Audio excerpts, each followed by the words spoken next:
আমি আজকে আপনাদের সামনে কি মেনু রান্না হয়েছে দেখাতে চলে এসেছি। তো আজকে একটু অন্যরকমভাবে ভিডিও করছি। আজকে প্রথম ভাত দিয়ে শুরু করছি। এখানে দেখুন গরম গরম ভাত, ধোয়া উঠছে কিন্তু একদম। আর এখানে দেখুন একটা নিরামিষ পাঁচমিশালি সবজি দিয়ে চিংড়ি মাছ দিয়ে একটা তরকারি করা হয়েছে। আমরা একটা তরকারি দিয়ে ভাত খেতেই পারি না। দুপুরে আমার লাঞ্চে দুটো রান্না হয়ই মিনিমাম। আর এখানে কিছু ফ্রিজে মাছের মাথা ছিল, মাছের মাথার ঝাল খেতে ভীষণ ভালো লাগে আমাদের।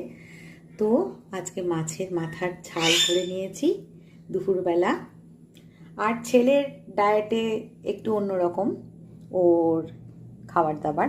ও রুটি আর স্যালাড খেয়েছে আর ডিম সিদ্ধ খেয়েছে। ওর খাবারটা আপনাদেরকে আজকে আর দেখালাম না। তো এই ছিল আজকের আমার লাঞ্চের মেনু। যদি ভালো লেগে থাকে তাহলে একটা লাইক দিয়ে দেবেন। আপনাদের সাথে আবার কথা হবে, অনেক কথা হবে, গল্প হবে। তো শুভ দুপুর বন্ধুরা, সবাই ভালো থাকবেন, সুস্থ থাকবেন।